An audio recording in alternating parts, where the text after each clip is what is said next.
ನಟ ಚಿಕ್ಕಣ್ಣ ಅವರು ಅತಿ ಶೀಘ್ರದಲ್ಲೇ ದಾಂಪತ್ಯ ಜೀವನಕ್ಕೆ ಸಹ ಕಾಲಿಡುತ್ತಿದ್ದಾರೆ. ತಾವೆಲ್ಲರೂ ಕೂಡ ನೋಡ್ತಾ ಇರ್ಬೋದು ಒಂದು ಹುಡುಗಿಯನ್ನ. ಸೊ ಇವರನ್ನೇ ಈಗ ಚಿಕ್ಕಣ್ಣ ಅವರು ಮದುವೆಯಾಗೋದು, ಅನೇಕ ವರ್ಷಗಳಿಂದ ಪ್ರೀತಿಯನ್ನು ಸಹ ಮಾಡ್ತಾ ಇದ್ರು. ಒಂದು ವಿಚಾರವನ್ನು ಎಲ್ಲೂ ಕೂಡ ತಿಳಿಸಿರ್ಲಿಲ್ಲ. ಇಷ್ಟೊತ್ತಿಗೆ ದರ್ಶನ್ ಅವರು ಏನಾದರೂ ಹೊರಗಡೆ ಇದ್ರೆ ಎಂಗೇಜ್ಮೆಂಟ್ ಅಥವಾ ಮದುವೆ ಆಗ್ಬಿಟ್ಟಿರೋರು. ಬಟ್ ದರ್ಶನ್ ಅವರು ಪ್ರಮುಖವಾದಂಥ ವ್ಯಕ್ತಿ. ಚಿಕ್ಕಣ್ಣ ಅವರಿಗೆ ಒಂದು ಪ್ರಮುಖ ಪಾತ್ರ ಅವರ ಜೀವನದಲ್ಲಿ. ಸುಖಾಗಿ ದರ್ಶನ್ ಅವರು ಬೇರೆ ಇಲ್ವಲ್ಲ, ಆದ ಕಾರಣ ಬಹುಶಃ ಮದುವೆನ ವಿಳಂಬ ಮಾಡುತ್ತಿರ್ಬೋದೇನೋ. ಬಟ್ ದರ್ಶನ್ ಅವರು ಇದ್ದಿದ್ರೆ ಇಷ್ಟೊತ್ತಿಗೆ ಆಗ್ಬಿಡೋದು. ಚಿಕ್ಕಣ್ಣ ಅವರಿಗೆ ಈ ಒಂದು ಹುಡುಗಿ ತುಂಬಾನೇ ಇಷ್ಟ, ಮತ್ತೆ ತುಂಬಾ ವರ್ಷಗಳಿಂದ ಲವ್ ಸಹ ಮಾಡ್ತಾ ಇದ್ದಾರೆ.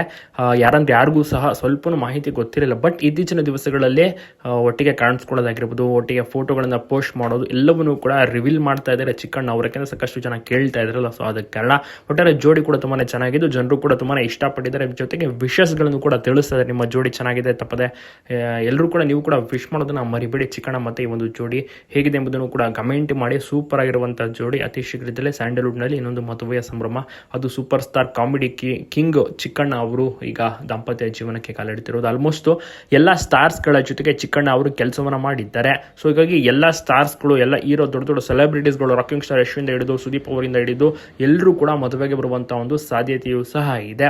ಆ ತರ ಮದುವೆ ಒಂದು ದೊಡ್ಡ ಜಾಗದಲ್ಲೇ ನಡೆಯುವಂತ ಸಾಧ್ಯತೆ ಇರ್ಬೋದು. ಬಹುಶಃ ಪ್ಯಾಲೇಸ್ ಗ್ರೌಂಡ್ ನಲ್ಲೇ ಮಾಡ್ಬೋದೇನೋ ಇವರ ಮದುವೆ, ಅಥವಾ ಬೇರೆ ಊರಿನಲ್ಲಿ ಮಾಡ್ಬೋದೇನೋ. ಒಟ್ಟಾರೆ ಈಗ ಚಿಕ್ಕಣ್ಣ ಅವರು ಸಿನಿಮಾದಲ್ಲೂ ಕೂಡ ನಡೆಸ್ತಾ ಇದ್ದಾರೆ. ಉಪಾಧ್ಯಕ್ಷ ಅಂತ ಸಿನಿಮಾ ಮಾಡಿದ್ರು.